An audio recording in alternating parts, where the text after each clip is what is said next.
Father D'Souza, General D'Souza, ladies and gentlemen, I'm here under false pretenses. I must be the only one here who has never been into a college. General D'Souza has told you all about me. I'm most appreciative of his kind words.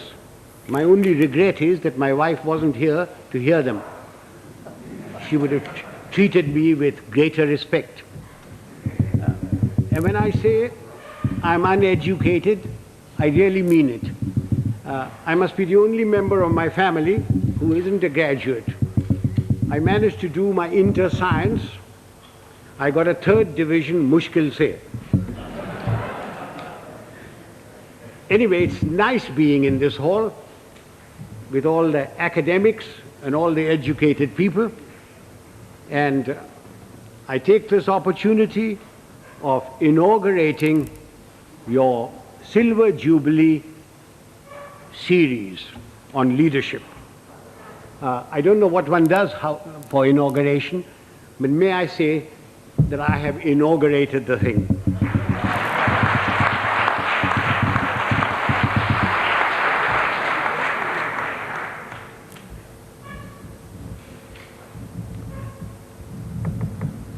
For a long time, I've been watching the scene in India very carefully. Wherever I go, whenever I pick up a newspaper, I find there are shortages. There's a shortage of fuel, there's a shortage of food, there is a shortage of foreign exchange, there is a shortage of housing, shortage of schools, colleges, everywhere. And everybody talks about these shortages. But the one shortage which is responsible for all these shortages is generally glossed over, which is the shortage of leadership.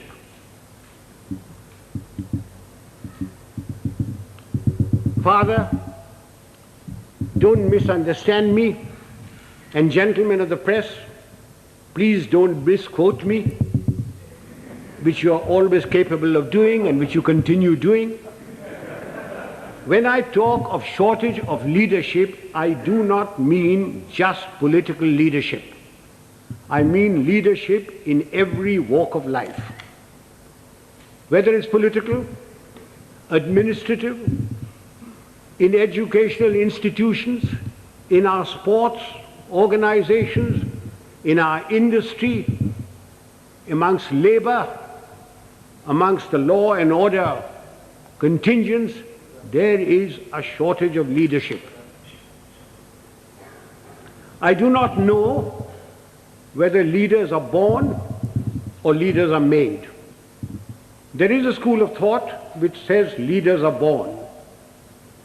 Father, we have a population of 780 million people, and we procreate at the rate of 1 Australia every year.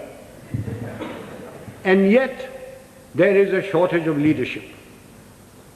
So if those of you who think that leaders are born and who contribute to that theory, may I suggest you throw away all Planned Parenthood and really let yourselves go.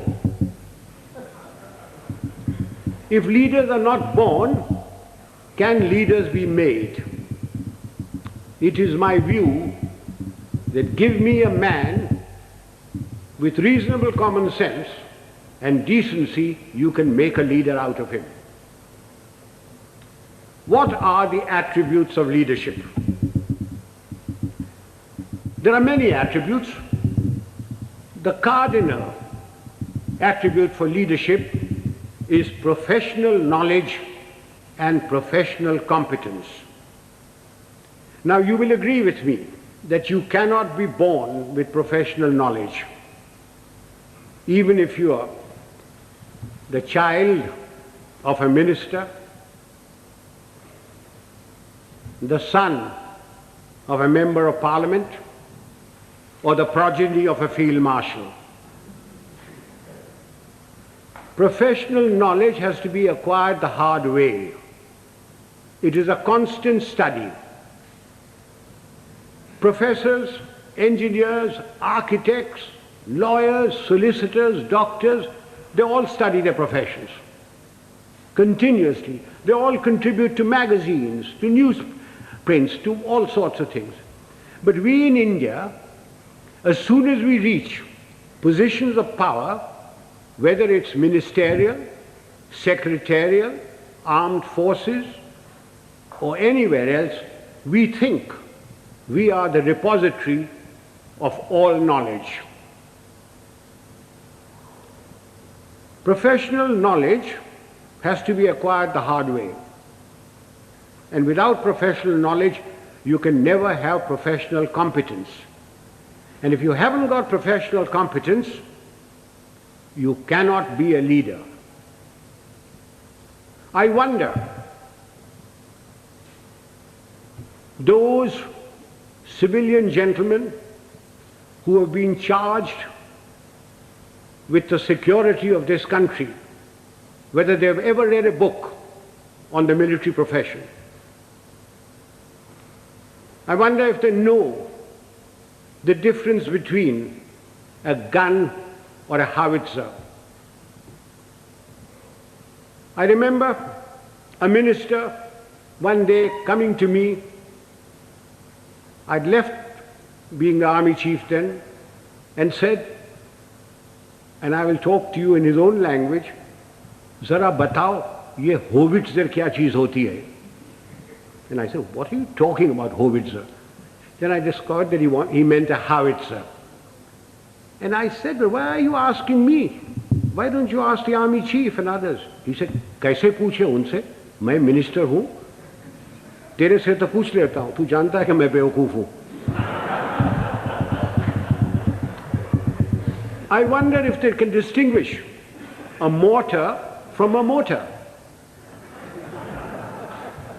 or a gorilla from a gorilla, although a great many resemble the latter. Ladies and gentlemen, professional knowledge is a sine qua non of leadership. You have to have professional competence if you are expected to lead anything. It doesn't matter whether you are in the army, whether you are in the teaching profession, whether you are in industry. Unless you have professional competence and professional knowledge, you cannot be a leader. And it has to be acquired the hard way. You've got to study all your life. What takes me to the next attribute? The ability to make up your mind and take a decision. And having taken that decision, accepting full responsibility for it. Those of us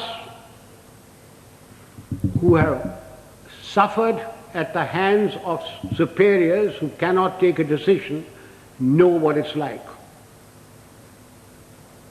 An act of omission is much worse than an act of commission. An act of commission can be put right, even if the decision is wrong, by colleagues, by subordinates, by somebody. But an act of omission cannot be put right. Why does a person not take a decision? Because he lacks confidence. Why does he lack confidence? Because he lacks professional knowledge and competence. Eustace will tell you that when I was the army chief, I'd go around, ask my generals, "What are you doing about this?" And he said, "Sir, I've been thinking, I've been considering." And then I produced for myself a Manekshawism. And Father, will you forgive my language? I used to say, if you must be a bloody fool, be one quickly. Take a decision and then accept full responsibility for it. Do you know how much money is lost in the country because somebody won't take a decision? Costs escalate, papers lie in somebody's place for days, for months, for years. And when they finally take a decision, the cost of a project, the cost of something has gone up tenfold. Who suffers? We, the people of India, suffer. So that's the second requisite for leadership.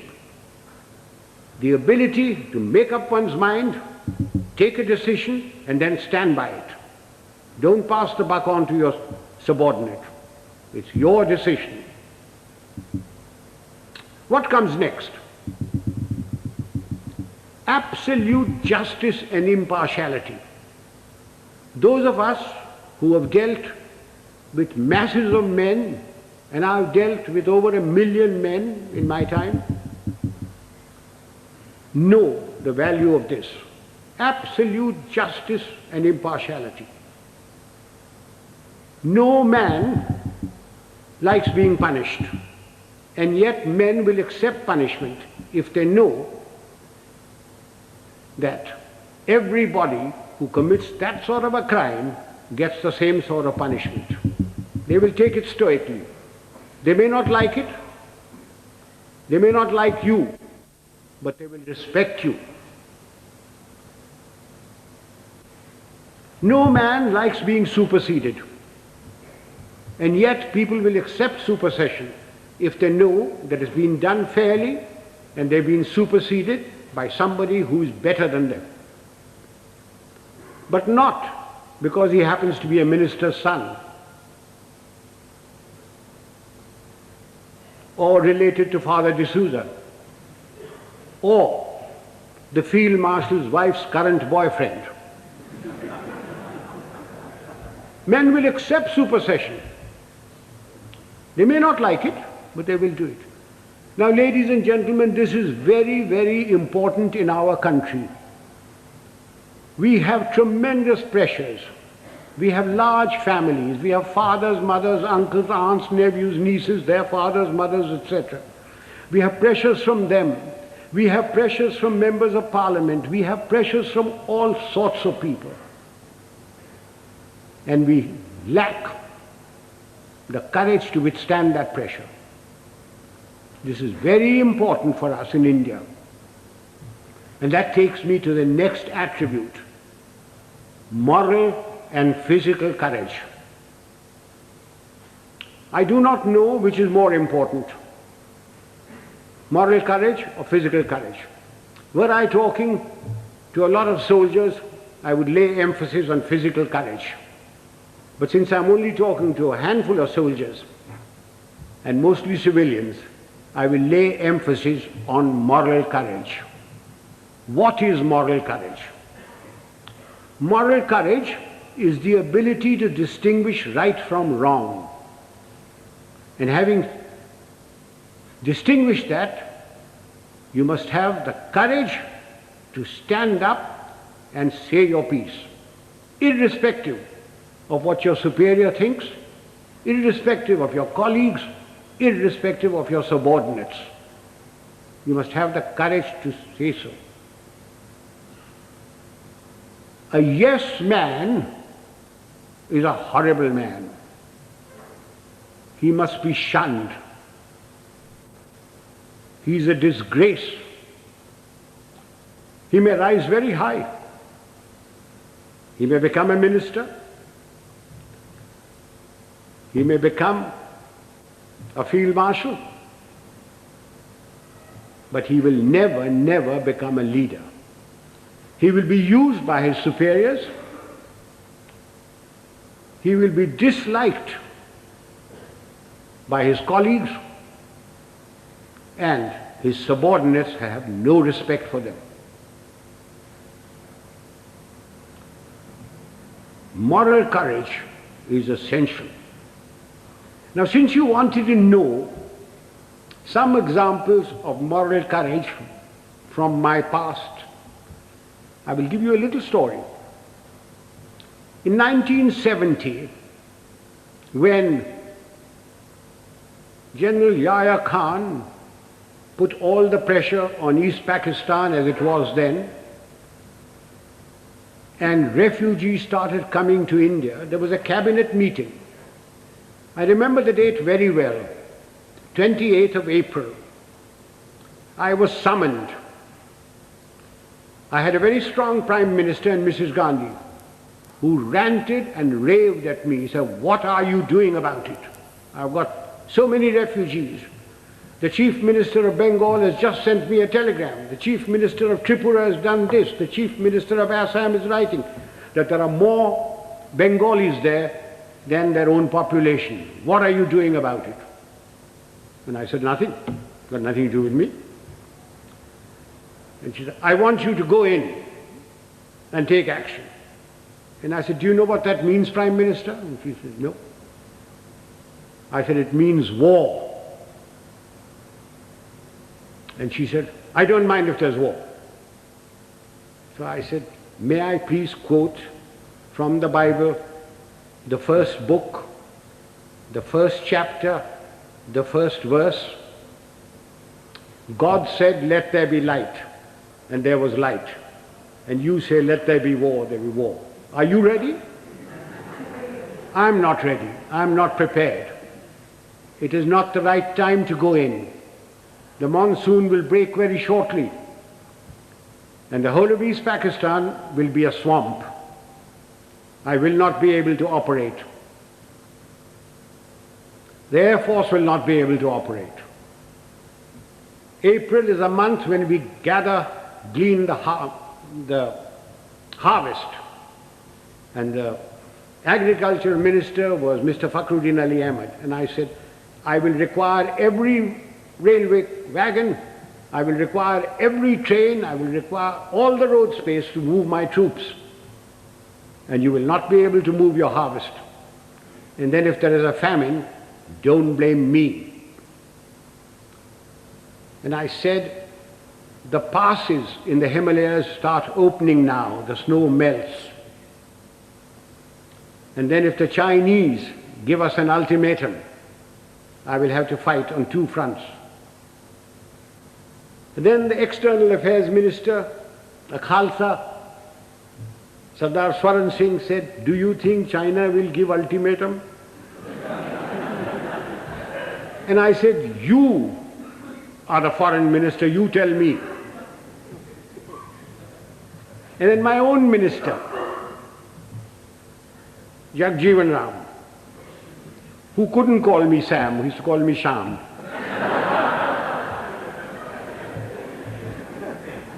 He said, "Sham, maan jao na." I said, "You ko manne ki baat hai? I'm telling you what the facts are." And I said, "If you want me to do this, Prime Minister, I guarantee you 100% defeat. Now, Prime Minister, give me your orders." And there was dead silence. And she turned round and said, "The cabinet will meet at 4 o'clock. This happened at 10:30 in the morning. So, as the cabinet ministers walked out, I being the junior most man there, was the last to go, she said, "Chief, will you stay behind?" So I shut the door and I said, "Prime Minister, before you speak, do you wish me to send in my resignation on grounds of health, mental or physical?" I said, "Oh, sit down." He said, "Everything you told me correct?" I said, "It's my job to fight. It's my job to tell you. If your father in 1962 had me as his commander-in-chief, the country would not have been disgraced. The army would not have been beaten. But the army chief did not have moral courage of turning around and telling him he wasn't ready." So she said, "All right, you know what I want?" And I said, "Yes, I know what you want. And I must be allowed to do it my own way." And she said, "All right, you know what I want." So, ladies and gentlemen, there's a very thin line between becoming a field marshal and being dismissed. I just gave you an illustration of moral courage. course, I didn't worry very much because my wife had money. If I'd gone, she would have looked after. She would have looked after me. So much for moral courage. Now I come to physical courage. Fear is a natural phenomenon like hunger and sex. Anyone who says he is not frightened is a liar, except perhaps the Gorkha. Everyone is frightened. It is one thing to be frightened and quite another to show fear. It's when your knees are knocking and your teeth are chattering and you're about to make your own geography. That's when the real leader comes out. If once you show fear in front of men that you may be commanding, it doesn't matter whether they're soldiers, they are clerks, they're labor, there are students. Once you show fear, you should quit. Now again, General D'Souza said, I must give some examples from my own life. This was in Burma in 1942. I was commanding a Sikh company, big tough chaps, very fond of them. I had a man called Sohan Singh, big man, stood about 6'4". He had been promoted many times to Lance Naik, to Naik, and every time, because he was a Badmash, he was broken. We'd had lots of casualties and we had to make promotions. So we had a promotion conference with the commanding officer, and Sohan Singh's name came up and I said, no use making him, he'll be broken tomorrow. So he was passed over. The conference finished, names were published. I came back to my Basha where my company was in the jungle, and I found my senior Subedar Balwant Singh terribly worried. And he said, Saab, Sohan Singh ko kaid kar diya. I said, क्यों क्या हुआ? उसने बोला कि आज आपको साहब गोली मारेगा. So I said, oh, अच्छा, पेशी होगा. So a stool was put in, a table was put there, and Sohan Singh was marched up in front of me. Sohan Singh was at that time a light machine gunner, and light machine gunners carried pistols, and his pistol was taken away from him. So he was marched up in front of me, the usual charge was read out, and I said, Sohan Singh, क्या बात है? साहब गलती हो गया. So I said, तुमने बोला कि तू हमको गोली मारेगा. So I picked up the pistol, loaded it, walked up to him, handed the pistol to him. I said, तेरा दिल है मारने का, मारो. And he said, नहीं साहब गलती हो गया. So I gave him a tight slap. I said, case dismissed, जाओ भागो. I went off to the mess, had my dinner, came back, and everybody in the company was very worried. And the Subedar Saab, Balwant Singh said, नहीं साहब आज रात आपको गोली मारेगा. So I shouted out, Sohan Singh किधर है? Sohan Singh came along. I said, Sohan Singh आज रात मेरा बादशाह पर तुम सेंट्री होगा, और कल सुबह 5 बजे 1 मग्गा चाह और 1 मग्गा गर्म पानी दाढ़ी बनाने के लिए. कोई शक? बेशक, भागो. And I went in there. I was woken up in the morning by Sohan Singh with a mug of tea and a mug of hot water, and he followed me like a lamb throughout the conflict. Now, ladies and gentlemen, if you think I wasn't frightened, you are mistaken. I was terrified. But if I hadn't done that and put Sohan Singh in the clink or something like that, everybody would have said, देखा हमारा साहब डरता है. Just an example of this. How often during riots and all that, some young sergeant with nothing but a little stick in his hand has walked in and quelled everything by showing courage. So physical courage is essential to leadership. You needn't be foolhardy like I was. I was very young. I don't know whether I'd do it today. But physical courage is essential. That takes me to the other attribute, loyalty. Now, does loyalty require very much explanation? We all expect loyalty from our subordinates. Do we give loyalty to them? Loyalty is a two-way thing. We expect loyalty, we have to give loyalty. Do we give loyalty to our colleagues? So remember that for leadership, you expect loyalty, you've got to give loyalty. Time is running short. There are other attributes. Remember, leadership is nothing else but management of men and resources. Management of men. Men have problems. Men in numbers can be very nasty, and a leader must be able to deal with them very firmly. When people misbehave, like they are misbehaving in Bombay these days, it's no use saying Jai Hind to them. You've got to deal with them very, very firmly. But you must never forget that men have problems. They have human problems. They have problems of debt, of family problems. They get easily despondent. And therefore, the leader must have a human touch. He must have a sense of humor to get them out of their despondency. He must have the gift of the gab. Unfortunately, our leaders have the gift of the gab, but they have no sense of humor. Further, men and women, generally speaking, like the leader to be a bit of a man, a bit of a lad. Take examples from history. Julius Caesar. Julius Caesar, you will agree, he was a great leader. When he came to Rome, the senators used to lock up their wives. Take Napoleon.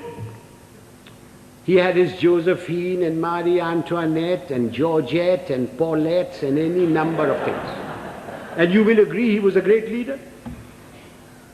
Take the Duke of Wellington. The night before the Battle of Waterloo, in his chambers there were more women of luscious proportions than staff officers. And he was a great leader. Do you know, sir, a thought has just struck me. All these three people that I've talked about had one thing in common. They all had long noses.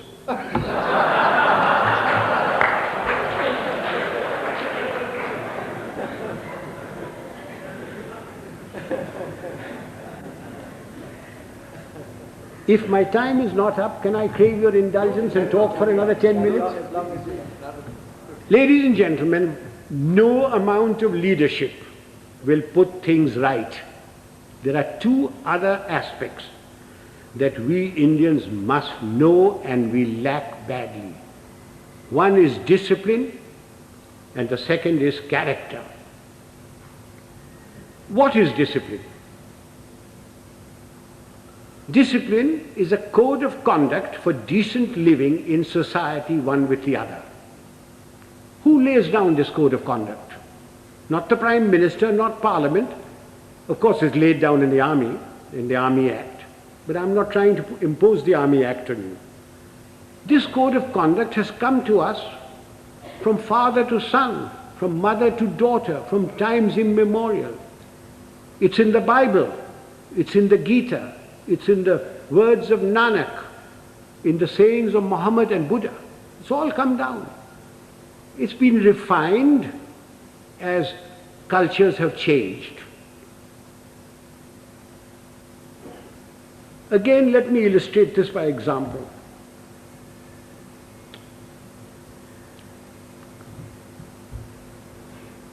non-punctuality is an act of ill discipline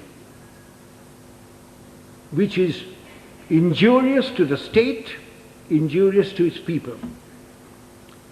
Some time ago, sir, I was invited to an university,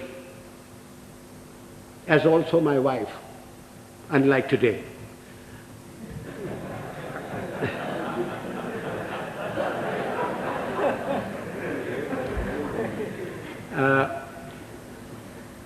I was called there at a convocation at 5 o'clock in the evening. And having been in the army for 50 years, telling the driver, go slow, go fast, arrived there at 5 o'clock in the evening. I was received by the Vice Chancellor and his lady, the Union Secretary, escorted to the dais. My wife too was asked to sit on the dais, and she politely refused, saying that she'd much rather sit down, as this is the only opportunity she has to look up to me. And as usual, I was garlanded. The Vice Chancellor sang my praises and asked me to talk to these people. There were about 5,000 boys and girls there, plus deans, plus professors, plus lecturers, everybody. And as I got up to get to the desk, to the lectern, the Vice Chancellor says to me, sotto voce, Field Marshal, a fortnight ago we had invited a VIP to the same function. He was allowed to stand at the lectern for exactly 15 seconds. I wish you good luck. I said to myself, had the Vice Chancellor said this in his letter of invitation, I wonder whether I would have come. Anyway, I got up to the lectern and I addressed the gathering for the amount of time that I was allowed. I was heard in pin drop silence, and at the end of it, I got a thunderous applause. The Vice Chancellor and his lady, the deans, professors, lecturers, the student body, and even my wife stood up and gave me a standing ovation. I was most relieved. Although my wife told me afterwards that I looked pale. After the usual vote of thanks, etc., we went out into the gardens where refreshments were given. And I, having an eye for a pretty girl, walked up to a pert little thing wearing lovely jeans, tight-fitting, and I started a conversation which ran as follows. I said, my dear, why were you so kind to me today, all of you? I not having the looks of Rajesh Khanna or Amitabh Bachchan, or a speaker like M.G. Ramachandran, when only the other day you were so rude to a VIP. And she said, I quote, "Oh, Field Marshal, that dreadful man. We had invited him at 5 o'clock. He turned up at 6. He brought with him a bevy of security people who pushed us aside and took their places where we should be sitting. He brought with him 2 of his brats, grandchildren probably. He was too old to have those kids that side.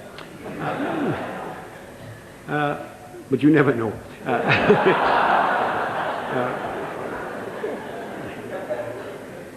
He was received by the Vice Chancellor and lady. He was the Union President garlanded him, and he demanded garlands for his 2 brats. The Union President, being very flexible, diverted the garlands for the Vice Chancellor and his lady to these brats. And then the Vice Chancellor sang his praises, saying how fortunate we were that he had come here, that he has done so much for the country, And all the while, this man sat there. He had come unwashed, unshaven, wearing a dhoti, exposing 4/5 of his legs, scratching away. And the Vice-Chancellor said that the worthy had been to jail. When he said that, the girl said, I almost shouted he should be there now. Then the Vice-Chancellor asked him to go to the lectern and to talk to us. So he picked up the lemonade or limca or whatever was there, which belonged to his female offspring, and took a sip, which started a howl. When that subsided, the worthy came to the lectern and said, friends and well-wishers, I have not had time to prepare my speech, but my secretary has written something for me, and he produced a whole heap of paper. He said, without any premeditation, without any thought, we made a stay, very short. I unquote. Sir, I thank my lucky stars that 50 years in the army had made me come on time, that I'd been brought up to shave in the morning and shave in the evening if there was a function, that I had a lounge suit on, and although I have very nice legs, I didn't expose them, that I didn't suffer from itch or eczema to indulge in the scratching of the unmentionable.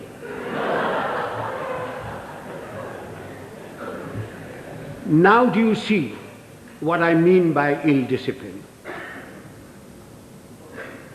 Had the worthy come on time, according to the program, talked to the people and given them advice, can you imagine what a lot of good it would have done? Instead of that, his act of ill discipline produced more ill discipline.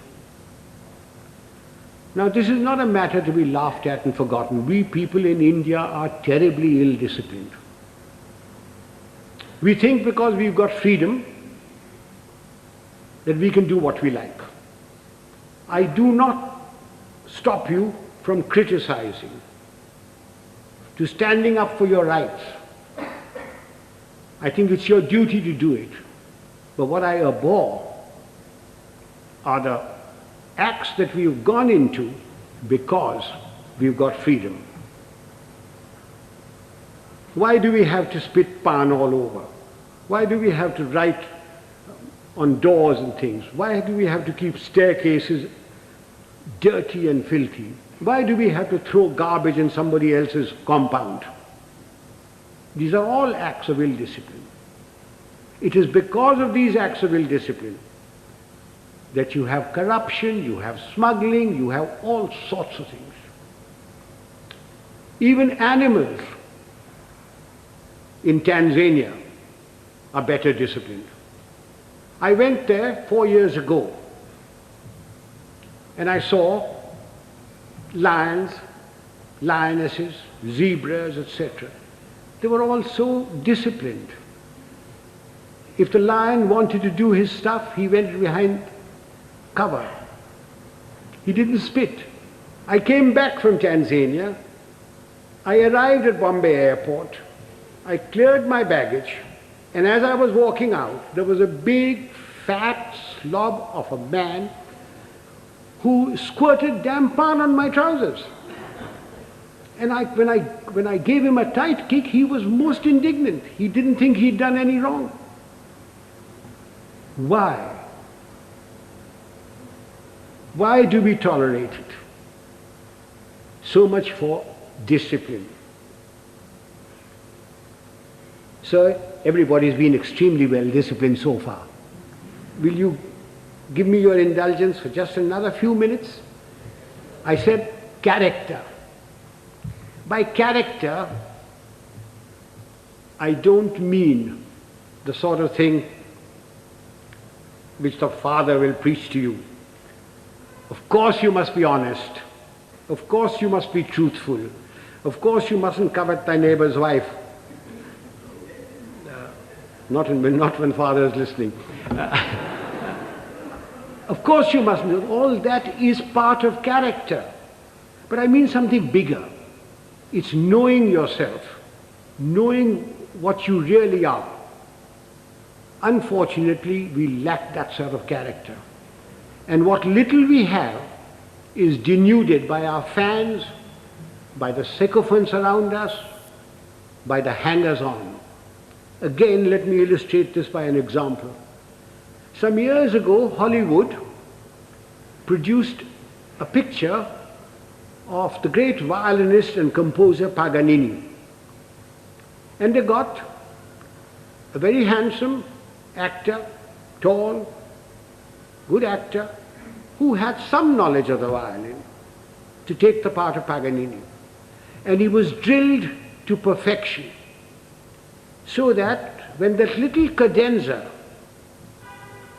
was played and screened, the critics raved over it, raved at the movement of his fingers and of his bow.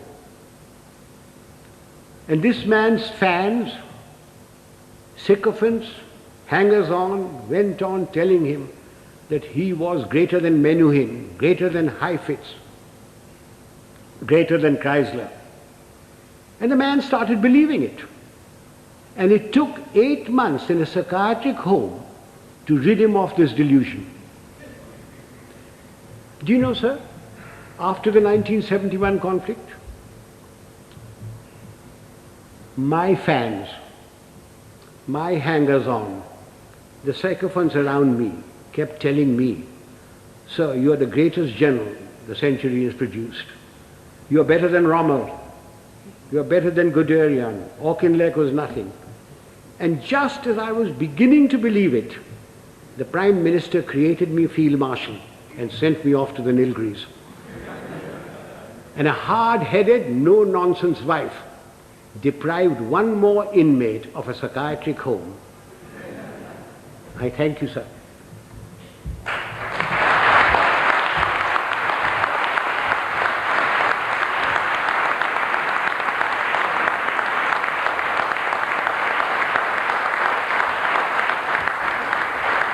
Ladies and gentlemen, I'm at your mercy. You can ask me any question you like, personal, pertinent, or impertinent. I'm getting deaf, so you'll have to come nearer me. Punctuality is very essential for this engagement was announced at 6:30. You're quite right, sir. I was ready. I was told I was going to be picked up at 6 o'clock. I was ready, waiting. In fact, the people who organized the function came up to me. I just came out of my bath and said, "General D'Souza says, please do not come before 6:45. So will you hang around till 6:30 and then we'll bring you here." Not my fault. I was there absolutely on time. Please blame General D'Souza. And he had a reason that everybody works till 6 o'clock. Traffic is also there, and therefore he decided it was going to be 6:45. I would like to add that we got to go into East Pakistan. None. Militarily. You cannot go into anybody's country. But we had 9 million refugees. We, in our own country, are starving. We don't have enough clothes, we don't have enough medical attention, we don't have enough food, we don't have enough schooling. But we had 9 million people, through no fault of our own. We, the Prime Minister of India, went around the whole world telling everybody that I have nothing against Pakistan. In fact, I want Pakistan to be strong. What crime have we committed that we should have 9 million people of somebody else's country in my country? You Americans, if 2 Indians go there, you kick up a row. You, the French, won't accept anybody coming in. The British don't. Why are you asking me to keep 9 million men? Yahya Khan is your friend, not mine. Please persuade him to take these people back or create conditions so that they go back. If you don't, then I shall have no recourse but to ask, I was a general then, General Manekshaw to create those conditions. Now, we had no intention, no desire to go there. All we wanted was these people to go back. And they would never go back so long as the Pakistan army was doing what it was in East Pakistan. I certainly spoke about it. I understood the problem as a soldier and also as an Indian. Now, you asked me about Sri Lanka. The number of refugees that have come in, very small. In fact, they don't want to go back.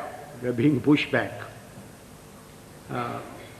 If 2 million camels had come in, perhaps we would have had to take some action. Have I answered that question? Would the young lady stand up? Let me look at her. Don't be shy. Oh, thank you, dear. What steps are taken from the moment this is leadership has been our profession for thousands of years. For thousands of years. The army has provided the leadership.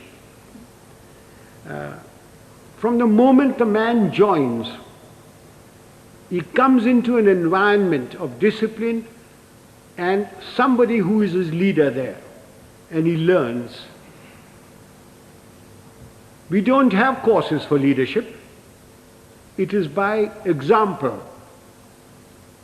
If the general officer commanding in chief comes unshaven, you don't expect the others to be shaven, to shave. But because he is shaven, properly washed, properly clothed, everybody else is. If the general officer or the colonel takes bribes, then you don't expect his people not to take bribes. But he doesn't take bribes. Now you ask me, why doesn't he take bribes? Everybody else in India does. And the answer is very simple. It's environment and also fear. If I gave an order and one man disobeyed it, he could be tried by court-martial and given 2 years imprisonment. If 2 men disobeyed my orders, it is considered as mutiny. He is tried by general court-martial, and given 14 years imprisonment. But in civil life, who cares? The policeman takes a bribe. The inspector takes a bribe. Somebody disobeys orders, what happens? You suspend him. He gets a writ petition by paying 25 rupees to any wakil. His case drags on. Eventually he is reinstated, probably gets promotion.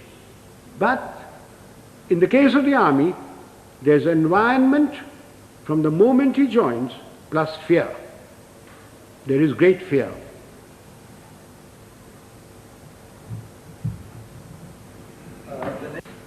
We Indians are alleged or supposed to be very religious people.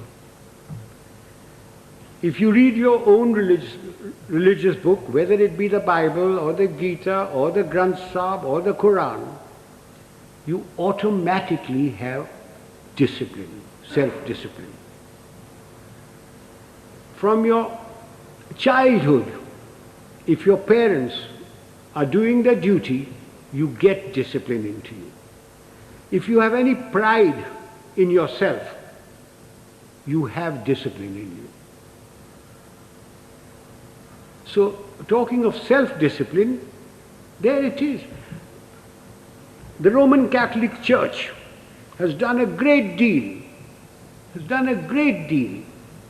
for bringing discipline into the world. It has erred at times,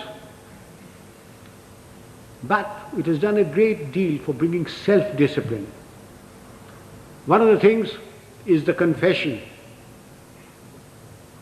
that has brought a great deal of self-discipline in people. You can confess to yourself. When you go to bed at night, when you say your prayers, confess to yourself what wrong you have done. Otherwise, I can't give you any answer for self-discipline. Yes, sir. As Yes.